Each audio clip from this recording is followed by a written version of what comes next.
Hi guys, for today's video, kanatay order nga styro para sa ilang backdrop. Ang theme ani guys is racing car theme. Ang nakabutang guys is too fast kay mag 2 years old na atong celebrator. So ang order ni ma'am sa tuwa is kanilang gid ang styro. Tapos na siya gipasuon bito nga buhaton nato. So this is my first time nga mubuhat ingon ani, like kani siya nga word at kani siya nga design. So I'm trying my best guys nga ma-create gid na ko ang nasa inspo nga gisend ni ma'am. Naglibog pa ko ano kung sakto ba na nga linya akong ipamutang or dili ba, tapos na short pa gyud kanang flag guys, so nakabantay mo. Well, I guess ako rin nakabantay siguro.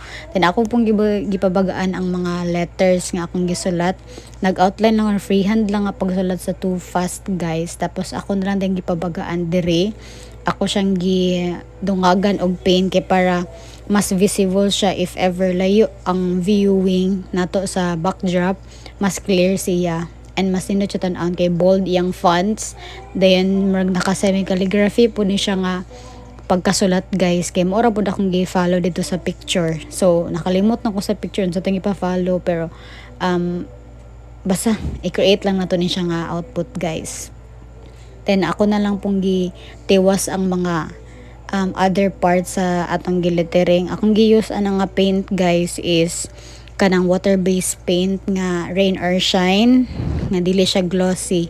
Kay kung glossy man good base lang sa akong experience. Kung glossy bitaw ang gamito na to nga paint sa styro kay more siya magpilit. It's because ang styro biya kay made out of more siya na pagka plastic, maging ana yang material ba. So pag imong i-apply ang glossy, magpilit siya tapos mukuyog siya sa brush bitaw. So mo nang ginagamit ako kay water based nga paint, kay pag dungagan mo siya tubig, mas mo liquid siya and mas mo mix siyag tarong. Then pag apply nimo sa styro kay dili bitaw mukuyog ang tawag ani, dili mo kuyog ang paint sa brush, tapos dali ra siya mo makakatag bitaw og kanang like sa unsay mong ibutang. And mas pigmented pud ni siya nga brand guys ang Rain or Shine. Manang mao gid ni akong ginagamit nga paint.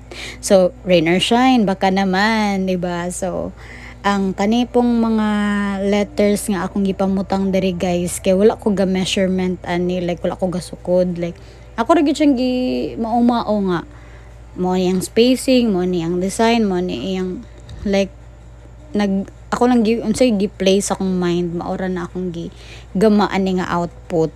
So ang kaning order po niya guys is black rang gid tanan ang gamit ani nato nga paint, kay black ra man pud tanan ang naa sa picture. So gi-follow lang gid nato guys kung say request atong client sa ilang order, mo gid natong i-follow guys. Sometimes natay mga suggestions pero sila gyud dapat ang masunod. It's because sila na tong client og ilham po ning order, ilham ning kagustuhan. So ang ato ra yung work guys is mutuman lang gid sa ilang mga gipang request. So ako nang gi-time lapse guys kay murag kapit kay boss voice over no. So ako na lang gi-time lapse para madali ang video. And guys, hapit ta diri atong final output.